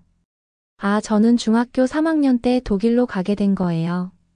저는 영어도 중학교 3학년 수준밖에 못했어요. 아빠한테 저만 할머니랑 한국에 있겠다고 빌었는데요. 아빠는 꿈쩍도 안 하셨어요. 번화한 거리, 활기찬 시장, 편안한 길거리, 음식 냄새 등 저에게 익숙한 서울을 떠나 낯선 곳으로 떠난다는 것은 두려움밖에 없었어요. 서울방 한 구석에 자리 잡은 작은 책상에 앉아 외국어처럼 보이는 방정식과 숫자로 낙서된 교과서와 종이에 둘러싸여 있습니다. 시계바늘은 매 순간 수학과의 싸움을 상기시키며 흘러갔습니다. 항상 어렵게만 느껴지던 수학이 요즘은 넘을 수 없는 벽처럼 느껴집니다. 친구들은 수학 문제를 쉽게 풀고 특히 친형인 준호 형은 저를 도와주려고 노력하는 것 같아요. 형은 연습의 문제일 뿐이라고 말하지만 저에게는 모르는 언어로 된 책을 읽으려는 것과 같습니다. 수학하면 할수록 좌절감만 커지죠. 부모님 모두 회계사세요. 독일 회계사 자격증을 따고 두 분 다 독일에서 일할 기회를 얻으신 거죠. 왜 저만 수학을 못하는지 도통 이해할 수가 없었죠. 한국 가정에서 흔히 기대하는 우수한 학업 성적을 원하십니다. 부모님은 저희 고군분투를 이해하지 못하십니다. 제가 수학 수업 시험 숙제 하나하나가 얼마나 두려운지 모른 채 노력을 안 해서 그렇다고 말씀하시죠. 학교에서 저는 수학 수업이 다가올수록 두려움을 느낍니다. 선생님은 친절하시지만 설명은 종종 제 머리 위로 날아갑니다. 저는 수학만 하면 길을 잃었어요. 외로움을 느낍니다. 선생님이 시험지를 돌려주실 때면 시험지를 덮고 있는 빨간 자국을 보며 마음이 가라앉습니다. 여정은 인천국제공항에서 장시간 비행을 하는 것으로 시작되었습니다. 비행기 창밖을 바라보며 생각에 잠겨 몇 시간을 보냈습니다. 광활한 태평양 상공을 날면서 조부모님이 들려주신 옛 한국 이야기, 회복 탄력성과 희망에 대한 이야기를 떠올렸습니다. 이 여행이 제 자신의 이야기에 어떻게 더해질지 궁금해졌습니다. 독일에 착륙하는 것은 마치 다른 세계에 발을 디딘 것과 같았습니다. 공항 도로 심지어 하늘까지 모든 것이 광활하게 보였습니다. 늘 침착한 사람인 아버지는 미로 같은 공항을 쉽게 안내해 주셨습니다. 저는 제가 가장 좋아하는 한국 과자가 담긴 작은 가방을 움켜쥐고 뒤따랐습니다. 언어도 문제였어요. 당장 학교에 다녀야 하는데 말이에요.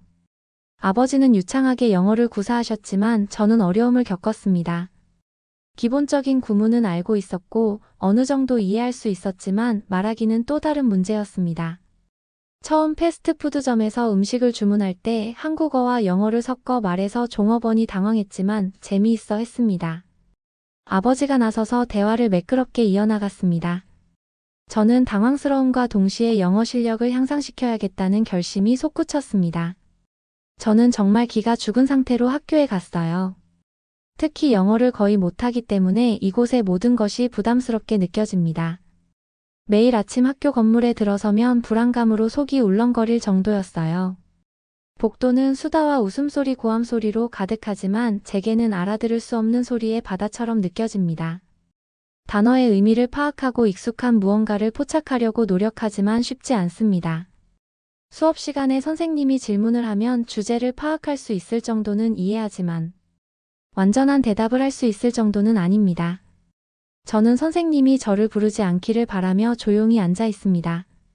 선생님이 저를 부르면 반 친구들은 저를 쳐다보고 저는 소심하게 어깨를 으쓱거리며 아돈노라고 중얼거릴 뿐입니다. 점심시간은 하루 중 가장 힘든 시간입니다. 다른 학생들은 3-3-5 모여 웃고 떠들고 있을 때 저는 혼자 식탁에 앉아 샌드위치를 먹었어요. 급식이 그립더라고요. 샌드위치는 배가 차지지도 않았어요. 근데 혹시나 다른 음식을 먹는다고 따돌림이 있을까? 봐 한식을 싸가지도 못했어요. 아빠가 원망스러웠죠. 한국에 있는 친구들 농담 대화가 그리워요. 이곳에서 저는 투명 인간이 된 것 같고 모두가 소속감을 느끼는 군중 속에서 길을 잃은 것 같아요. 부모님은 괜찮아질 거라고 영어 연습만 더 하면 된다고 말씀하셨어요. 부모님은 제가 얼마나 힘든지 의사소통에 실패할 때마다 얼마나 더 낙담하는지 이해하지 못하세요. 집에서는 편안하고 친숙한 한국어를 사용합니다. 하지만 밖에서는 제 목소리가 작고 하찮게 느껴지는 세상과 마주합니다. 듣기보다 라이팅 과제는 지옥이었어요. 답답하고 눈물이 나기 직전에 저는 수업이 끝난 후에도 남아 영어 선생님인 에릭 선생님과 이야기를 나눕니다. 저는 제 어려움을 표현하기 위해 애를 썼지만 선생님은 인내심을 가지고 들어주셨어요. 정말 학교에 다니기 싫었어요. 그런데 반전은 제가 한국에서 가장 싫어했던 수학 시간에 시작되었어요. 선생님은 연립 방정식 문제를 풀어보자고 했어요. 그거 아세요? 우리의 다리와 호랑이의 다리 개수 그리고 총동물이 몇 마리인지 세는 문제 말이에요. 한국에서는 초등학교 5학년 때부터 풀기 시작하는 문제잖아요. 독일 애들은 머리를 받고 표를 하나하나 만들기 시작하더라고요. 저는 바로 연립방정식 문제를 풀었어요. 저는 빨리 풀었죠. 한국에서는 당연히 해본 거였으니까요. 제가 이상하리만치 빨리 푼 걸 안 선생님은 제 풀이를 보러 왔어요. 그리고 여기는 표로 계산하는 애들만 있었으니까 선생님은 거의 완벽한 풀이라고 생각하셨는지 저에게 앞에 나와서 풀어달라고 했어요. 저는 수십 명의 시선이 저를 주시하는 것을 느끼며 칠판으로 걸어갔습니다. 저는 뱃속이 울렁거렸지만 손에 힘을 빼고 분필을 집어들었습니다. 기분이 이상했어요. 한국에서는 맨날 수학 때문에 고생만 했는데요. 마지막으로 칠판에 해를 동그라미로 표시했습니다. 저는 무관심이나 혼란을 예상하며 교실로 향했습니다. 하지만 그 대신 박수갈채를 받았습니다. 반 친구들의 얼굴에는 놀라움과 감탄이 섞여 있었습니다. 역시 수학은 한국인이지라고 했어요. 저는 기분이 진짜 이상했어요. 한국에서는 바보였던 제가 천재가 된 거잖아요. 선생님은 미소를 지으며 잘했어. 대수학을 잘 이해하고 있구나 라고 말하며 웃으셨죠.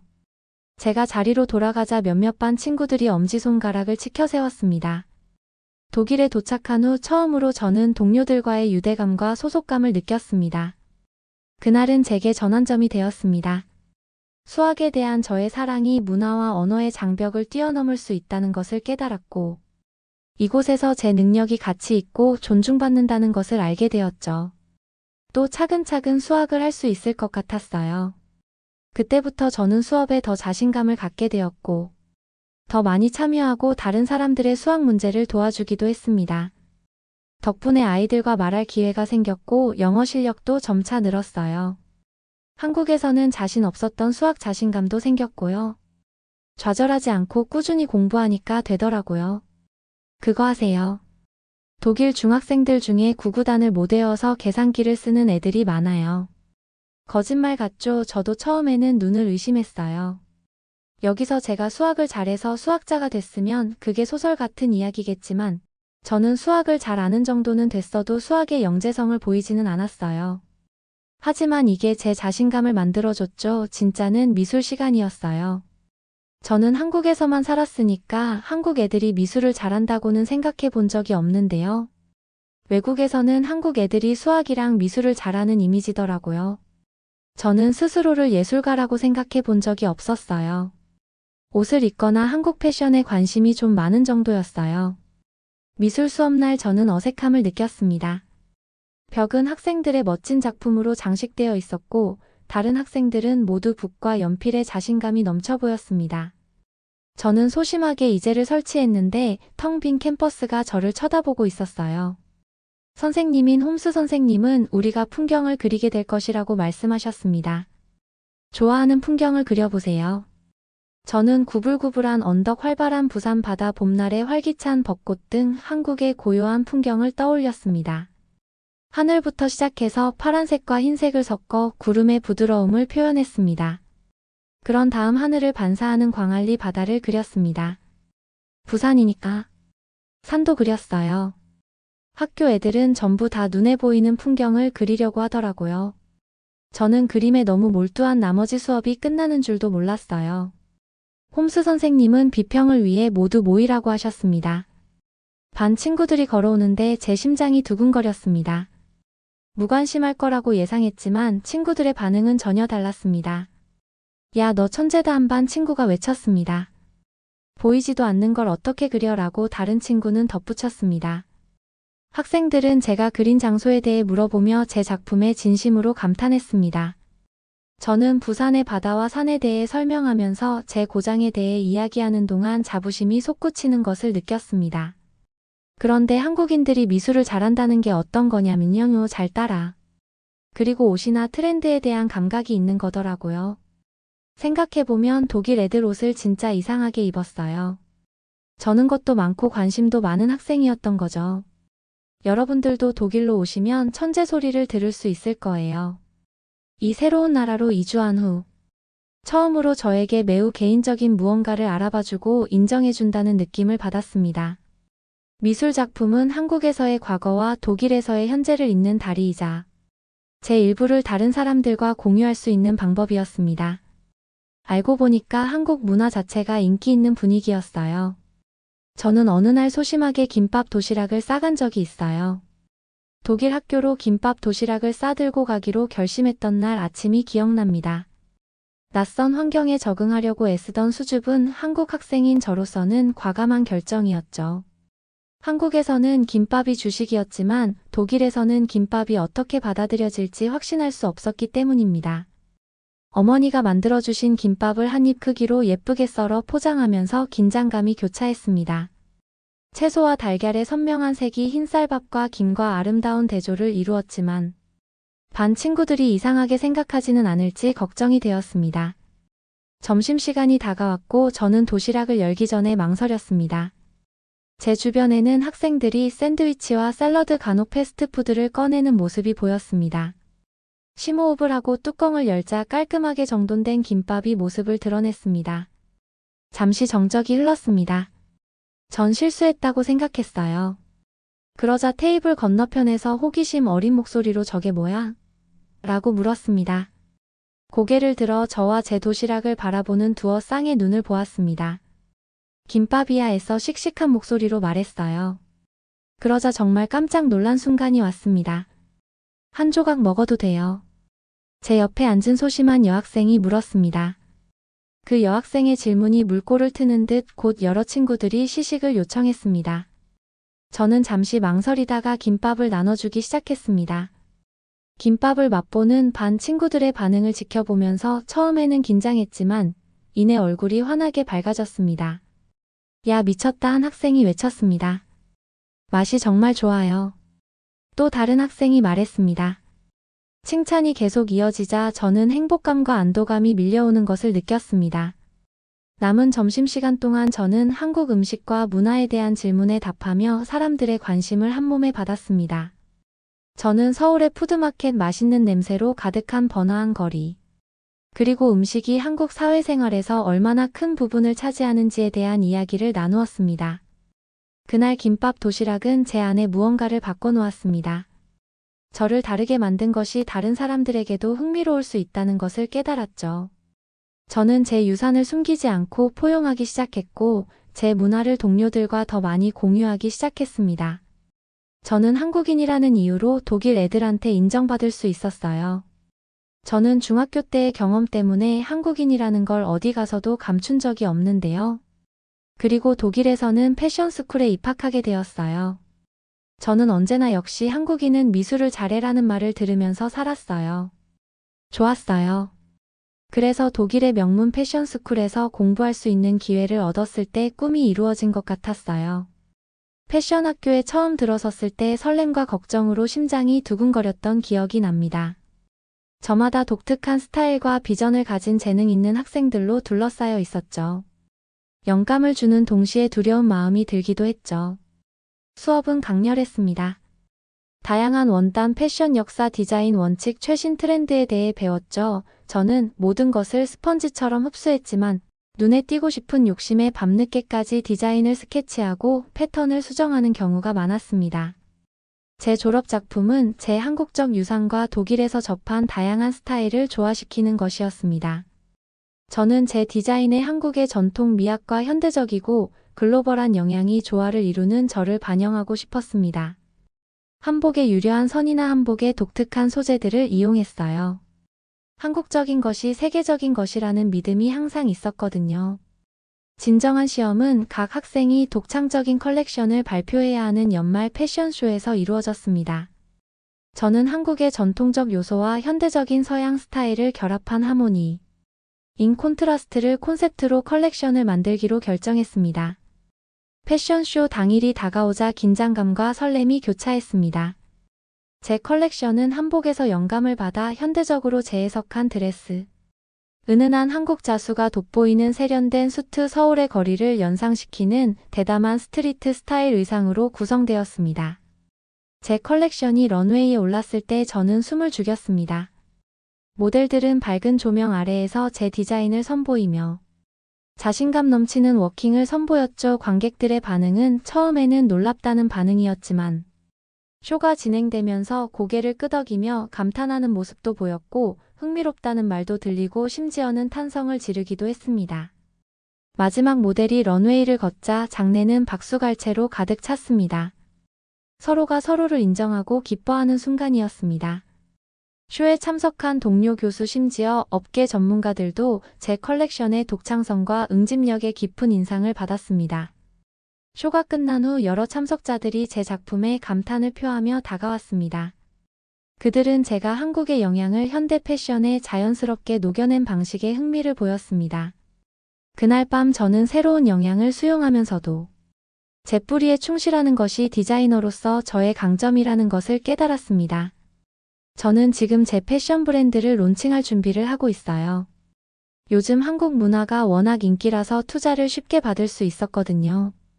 한국인으로서 자부심을 가지고 살게 해준 한국의 교육과 한국 사람들의 유행 선도 능력에 감사를 표현합니다.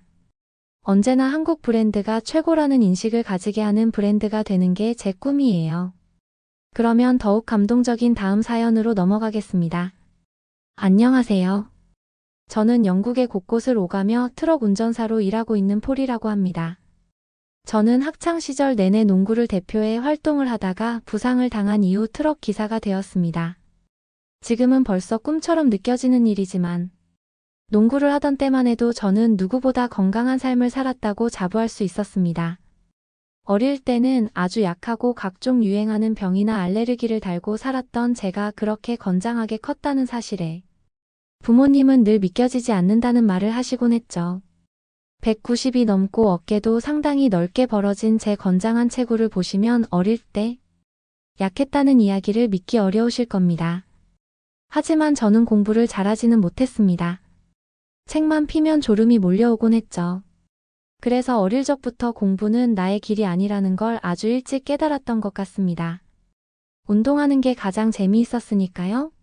게다가 아버지를 닮아 꽤 잘생긴 외모의 인기에 바로미터로 불리는 농구까지 잘한다는 건 남자 학생으로서 가장 꿈꿀 수 있는 최고의 인생이었습니다. 평소와 다를 게 없던 그날 저의 달콤한 꿈들이 멈춘 일이 발생하게 되었습니다.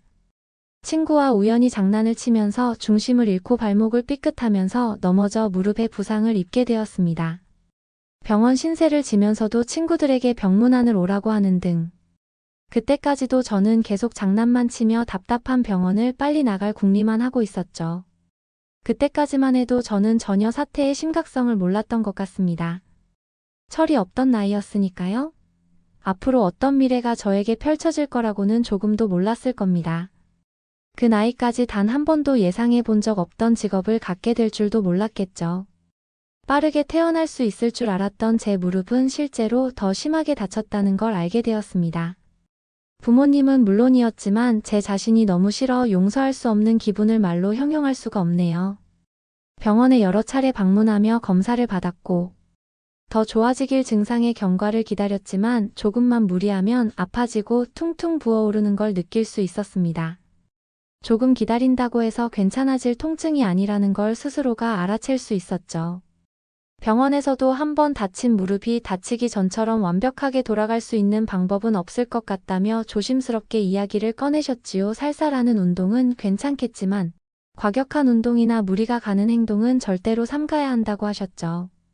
살살하는 운동만 괜찮다니 제가 그 나이 때까지 해온 게 바로 격하고 역동적임 때문에 사랑받는 농구인데.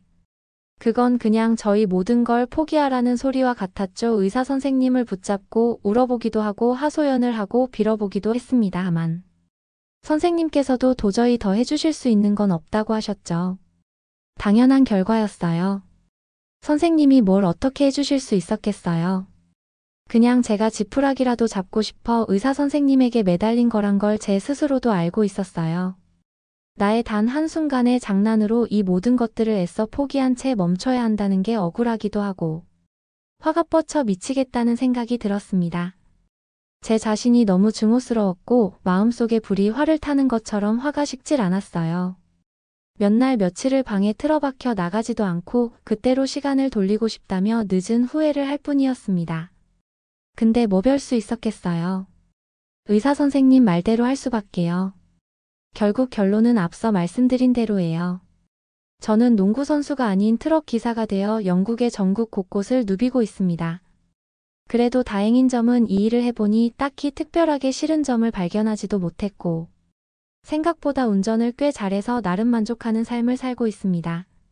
아, 그리고 무엇보다 제 경력에 비해 연봉도 꽤 높은 편이거든요.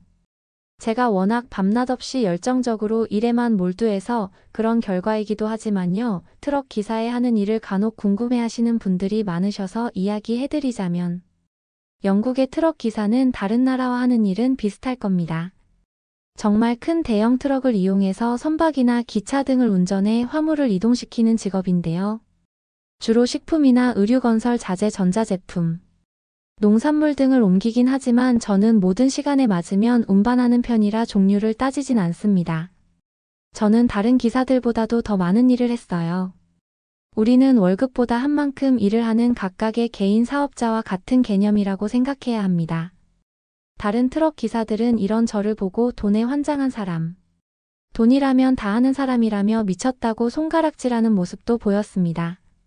뒤에서 욕을 하고 흉을 보는 사람들도 있었지만 반면에 그러다 큰일 난다고 조심하라며 진심의 걱정을 쏟아주는 사람도 있었죠.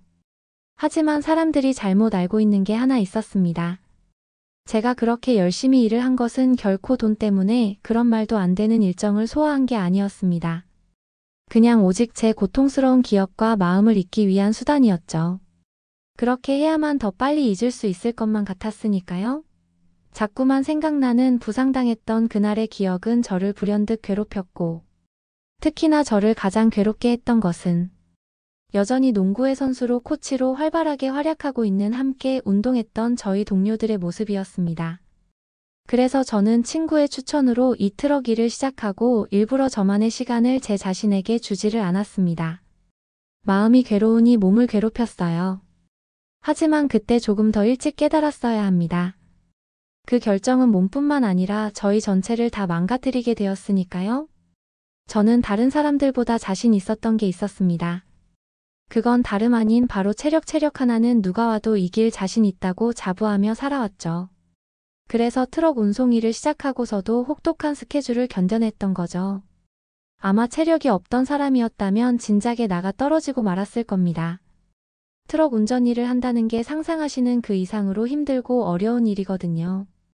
그래도 워낙 타고난 체력 자체가 좋다고 자부하며 무리해서라도 매일 해서 일을 했죠. 그때 알았어야 했습니다. 몸만 힘든 게 아니라 스트레스를 받아 마음까지. 함께 힘든 시기에는 건강에 대해 더 많은 걸 잃을 수 있다는 것을 말입니다. 그러던 어느 날 극심한 스트레스가 시발점이 된 것인지 저희 몸에는 이상한 변화가 생기고 말았습니다. 선수 생활을 할 때는 그래도 식당이나 코치님의 지도 아래 우리는 제대로 균형 잡힌 식사와 생활을 할 수 있었는데 이제는 제가 먹고 자고 모든 것이 제 스스로의 결정과 선택에 달려 있어야 했습니다. 운동을 할 때는 오직 운동을 더 잘하는 것에 대해서만 집중하면 됐지만 트럭을 몰게 되면서부터는 저는 움직이는 사업체이기도 해서 쉬지 않고 이익을 만들어내려는 데만 혈안이 되기도 시간이 모자랐습니다. 어느 날엔 트럭로 전국 곳곳을 다니면서 최대 10시간을 운전하고 다니는 일도 잦았고, 잘 씻지 못하는 경우도 많았습니다. 영국은 어디나 안심할 수 없는 곳이 많기 때문에 차를 세워두고 잠시 눈을 붙이거나 할 정도로 안심할 수도 없는 노릇이었죠. 사정이 이렇다 보니 먹는 건 더 심각했습니다. 식사 시간을 제때 맞추는 건 갈수록 희박해 갔죠. 그러면서 어릴 때 알았던 질병이 다시 일어나기 시작했어요. 그 병은 바로 글루텐 알레르기라고 하는 병입니다. 그때는 글루텐 알레르기로 너무 심각하게 고생을 해서 하루하루가 괴로웠어요. 이 질병은 일종의 소화불량증 같은 건데요. 글루텐은 밀이나 호밀 같은 곡물에 풍부하게 들어있는 단백질을 말하는데 빵이나 피자 등 식품에 탄력을 주는 역할을 하는 거지만 저는 그 글루텐을 먹으면 문제가 발생하는 거죠. 글루텐은 대부분의 사람들에게는 아무런 영향도 끼치지 않지만 정말 일부의 저 같은 사람들에게는 글루텐을 소화하는 데서 심한 어려움을 겪게 됩니다. 저는 이 질병이 어린이 때까지도 좀 심했다고 들었는데 점점 몸이 자라나고 면역력이 강해지면서 자연스럽게 증상은 잦아들어서 완치가 된 줄만 알고 있었습니다. 그랬던 그 병의 생활 균형이 무너지고 나니 다시 내민 것입니다. 글루텐 민감성이라 불리는 저희 질환은 좀 더 심한 질환인 셀리악병 정도까지 가지 않았지만 심각해지면 머지않아 곧 그렇게 될 수 있기에 항상 조심해야 합니다. 농구를 할 때만 해도 이 정도로 심각하진 않았는데 이젠 글루텐이 함유되지 않은 음식을 먹어야 완벽히 소화가 가능하고 컨디션이 좋지 않은 날에는 글루텐을 전혀 소화하는 능력이 생기지 않습니다. 보통의 사람들과 다른 걸 갖는다는 건 어디에서나 언제나 불편을 불러일으켰습니다. 저 때문에 항상 함께 먹는 메뉴에 제약이 있어야 했죠. 양측 모두가 괜찮은 메뉴를 파는 식당을 찾고 싶어도 영국 전역엔 그런 식당은 정말 없는 편입니다. 저는 매번 사람들에게 제 이야기를 하고 양해를 받을 수도 없는 노릇이라 괜찮다며 그냥 그 음식들을 먹어본 적도 있지만 그 이후로 얼마나 고생을 했었는지 건강을 한번 잃으면 다시 되찾는 건 정말 굉장히 어렵습니다. 한번 증상이 나빠지기 시작하니 이제는 다시 좋아지기까지는 1주에서 2주 정도의 기간이 소요되더군요. 그래서 저는 이제 괜찮은 척 먹는 그런 행동을 하면 안 되겠다고 교훈을 얻게 되었죠. 그렇게 저는 사람들과 만나는 약속을 하나 둘 피하게 되더니 점차 교류가 없어지게 되었습니다. 식습관은 상호작용을 하며 살아가는 인간에겐 정말 중요한 수단인데 제 건강과 직결되어 있는 문제이기 때문에 애초에 그 문제가 발생하지 않도록 늘 관리를 잘 해야 합니다. 그래서 저는 항시 글루텐을 댈 수 있는 한 피해야 합니다. 최대한 야채를 많이 섭취해야 하죠. 하지만 야채를 먹으면 몸에 좋다는 건 어린아이들도 다 아는 사실이지만 뭐 그렇게 하기가 어디 쉽나요? 남자 혼자서 그렇게 챙겨 먹는다는 건 더 쉽지 않습니다. 게다가 그 풀떼기 정도만 먹고서 이 큰 몸을 유지하려면 아마 매 끼니를 코끼리만큼 먹어야 할 겁니다. 도시락을 싸서 다녀봤지만 상해버리는 날들도 많았습니다. 그래서 저는 웬만하면 고기를 섭취하려고 노력했죠. 그래도 요즘에는 웰빙 열풍이 영국 전역에 불면서 글루텐 프리 식당들도 많이 생겨났습니다. 사람들도 아마 글루텐이 많이 들어간 음식은 먹으면 먹을수록 몸에 염증을 유발하고 체중도 증가한다는 점이 점점 알려지면서 자이로 글루텐 프리를 선택하게 된 사람들이 증가하고 있는 태세죠. 하지만 그런 식당들은 대부분 거주자들이 많이 몰려있는 밀집 지역이나 다운타운 근처에만 몰려 생겼기 때문에 제가 사 먹을 수 있는 기회가 적었습니다. 게다가 저는 밤늦게 끝날 일도 많은데 아시다시피 영국에서 그 시간에 어딘가 들어가 마음 편하게 식사를 할 수 있는 일은 거의 없다고 볼 수 있죠. 그런데 저에게 특별한 경험을 하게 한 하루가 있었습니다. 그날은 생각보다 배송이 일찍 끝나 오랜만에 어떤 걸 먹을까 생각하고 있던 차에 한 식당에 들어가게 되었습니다. 그 동네에는 마땅한 식당이 보이질 않더군요. 그렇게 들어간 곳에서 메뉴판을 받았는데 제가 먹을 만한 음식이 없었습니다. 모조리 다 글루텐이 들어간 음식뿐이었죠. 저에게 메뉴판을 준 직원에게 제 사정을 이야기했습니다. 그러자 그 직원은 메뉴 중에는 글루텐을 뺄 수 있는 건 없다고 말했죠. 자기가 요리하는 게 아니라면서 미안하다고 했습니다. 계속 일만 하느라 너무 배가 고팠지만 어쩔 수 없어 일어나 인사를 하고 문을 닫고 나갔습니다. 그런데 아까 그 여성이 저를 따라 문을 밀고 나오는 거 아니겠어요? 저는 깜짝 놀라 그녀를 쳐다보며 무슨 일이냐고 물었죠. 재판만 고작 받았을 뿐인데 팁을 안 주고 간 것 때문에 따지러 오는 게 아닐까 했어요. 최근에 영국에서는 팁을 받는 음식점들의 도를 넘는 팁 갑질로 인해 골머리를 썩고 있거든요. 그래서 저는 그녀가 뭐라고 할지 촉각을 곤두세우고 있었습니다. 그녀는 저에게 뚜벅뚜벅 걸어왔습니다. 그러더니 그녀가 입 밖으로 꺼낸 말은 저 건너편 트레이더 조로 가보세요. 거기에 한국의 김밥이라는 걸 판다는데 그건 정말 맛있고 건강에도 좋대요. 글루텐 프리를 하는 사람들도 그것 때문에 요새 난리래요 라며 저에게 안내를 해주었습니다. 저는 좀 당황스럽기도 해서 그냥 마트에서 파는 게 좋아봤자지 뭘 난리까지요. 그러자 그녀는 틱톡도 모르세요. 모르면 가서 직접 보세요. 근데 볼 수 있을지는 모르겠어요. 김밥의 실물을 보는 게 유니콘 같은 존재거든요. 저도 매일 아침 저녁으로 가보지만 한 번도 성공해 본 적이 없는걸요. 그녀의 말은 장난이 아니라 진짜 같았습니다. 저는 딱히 지금 근방에 먹을 만한 곳도 더 보이지 않아 그녀가 말해준 마트인 트레이더 조로 향했어요. 비교적 사람들이 없을 시간대라 그런지 마트 내부는 한산했습니다. 저는 직원에게 다가가 한국의 김밥이라는 게 어디 있냐고 물어봤죠. 그러자 그 직원이 손으로 알려준 방향엔 진짜 그 여자가 말했던 김밥이라는 글자가 쓰여 있었습니다. 그런데 단 한 줄도 없더군요. 그 큰 냉동고가 다 김밥이라니. 그런데 심지어 한 개도 남지 않았다는 것에 그녀의 말이 전부 사실이라는 게 실감이 났습니다. 못 산다고 하니 더 먹고 싶은 마음과 호기심이 자라났습니다. 하지만 뭐 별 수 없으니 돌아서 가려는데 절호의 기회가 찾아왔습니다. 바로 식재료를 채우는 시간이 된 것입니다. 원래 1시간 뒤부터 선착순으로 1인당 한 줄만 가능한데 이번만 저에게 한 줄을 미리 살 수 있게 해주신다고 해주셨죠. 저는 감사했지만 한편으론 황당스럽기도 했어요. 얼마나 대단한 음식이라고 그래봤자 냉동실에 있는 간편식품인 주제라는 생각을 했죠. 김밥의 재료를 봐도 제가 먹으면 안 되는 게 하나도 없이 건강한 음식이었습니다. 계산대에 김밥과 물 하나를 올렸더니 갑자기 그 직원분은 행운의 날이네요. 축하해요. 라며 뒤편에 전자레인지를 가리키며 꼭 데워 먹으라는 말과 함께 진정으로 축하를 해줬습니다. 그곳을 가리키며 김밥 때문에 일부러 만든 전자레인지 섹션이라는 얘기까지 하는 그녀의 설명이 다소 부담스럽기도 했지만 너무 배가 고파 얼른 먹고 싶은 마음뿐이었죠. 드디어 계산을 하고 사람들이 추천해준 대로 전자레인지에 넣어 데웠고 패키지를 뜯었죠. 포장을 열자 처음 보는 비주얼과 향은 나쁘지 않았는데요. 한 입 먹는 순간 제가 한 번도 먹어본 적 없던 맛에 놀랐습니다. 그리고 오랜만에 저를 위한 좋은 식사 한 끼를 먹은 것 같은 만족감이 들었죠. 순식간에 한 개를 다 먹어버리고 하나 더 구매하고 싶어서 고개를 돌려 내부를 살폈더니 이미 김밥을 사려고 대기하는 사람들의 줄이 놀이공원 어트랙션 줄처럼 길게 나 있었습니다. 그냥 차에 다시 타야 했죠. 그래도 그간 먹어왔던 어떤 끼니보다 든든했던 한 끼였습니다. 결국 저는 살 수 없이 돌아서야 했습니다. 그렇게 다음날 오랜만에 이틀 연속 쉬는 날이었습니다.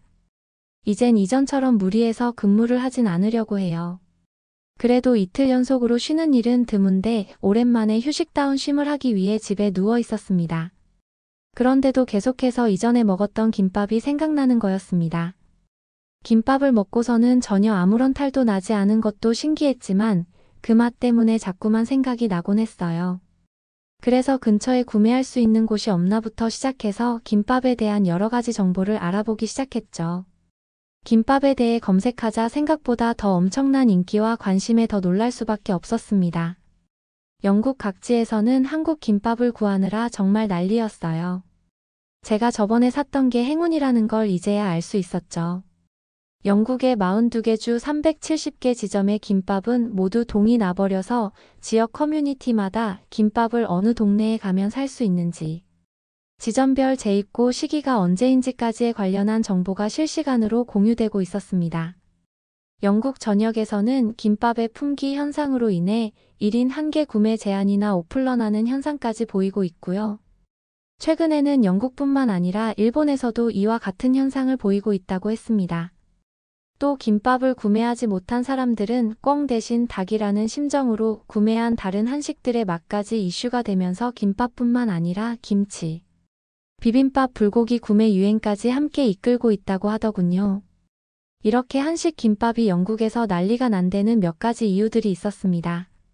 김밥을 먹는 영상이 엄청난 이슈가 되면서 순식간에 1100만 회를 돌파했고, 심상치 않던 소비자들의 움직임에 대해 BBC 같은 영국 공중파 방송사들에서도 계속 김밥에 대해 구하기 힘들다고 다루며, 품귀 현상은 점차 더 심각해져만 갔죠. 내용이 나오면서 점차 품귀 현상이 심각해졌다고 합니다. 그리고 대도시 중심으로 유행하는 건강식의 열풍에 딱 맞는 음식이었죠. 김밥에 잎채소와 뿌리채소, 밥 그리고 해조류인 김으로 싼 감은 식물성 재료의 종류가 다양하게 되어 있고 예쁜 비주얼까지 가지고 있어 기호대로 만들 수 있다는 점에서 젊은 세대들의 마음을 사로잡고 있어요. 특히 휴대도 간편하고 한 입에 쏙 넣을 수 있으면 젓가락 접시도 필요가 없어 편리한 데다 건강하기까지 한 음식인 거죠. 여기에 최근 영국에서 외식값이 천정부지로 치솟고 앞서 말씀드렸던 것처럼 팁으로 인한 문제인 팁플레이션까지 있어 사람들은 식당을 기피하면서 가성비가 높은 음식을 찾고 있는데 한국의 김밥은 모든 것에 완벽한 음식이었죠. 아무리 찾아도 살 수 있는 곳을 찾을 수가 없어 저는 제가 만들기로 했습니다. 유튜브를 보고 연습해서 몇 번을 해봐도 김밥을 만드는 건 생각보다 훨씬 어려웠습니다. 먹을 때는 간편했는데 만들려면 이렇게 많은 정성이 들어가야 한다니 몇 번이나 실패를 하고 거듭한 끝에 이제는 김밥을 꽤 잘 만들 수 있게 되었습니다. 완벽하게 한국식으로 만들 수는 없지만 최대한 비슷하게 만들었죠. 저는 김밥을 대량으로 만들어 두고 소분해서 나눠 운전을 하고 이동할 때 간편하게 먹을 수 있게 되었습니다. 이제 끼니 걱정도 건강 걱정도 하지 않아도 될 수 있었죠. 이젠 일도 하면서 제 스스로도 챙길 수 있는 시간들을 보내고 있는 것 같아 뿌듯하기도 합니다. 아, 그리고 이번 주에는 저번에 갔던 지역으로 배달을 하러 가게 되었는데요. 그러는 김에 저에게 처음 김밥이라는 걸 알려준 그 식당의 그녀에게 제가 만든 김밥을 한 줄 선물하려고 합니다. 김밥은 여전히 구하기 힘들 테니 아직 그녀가 못 먹어봤을 게 분명했죠. 그녀가 좋아했으면 좋겠네요.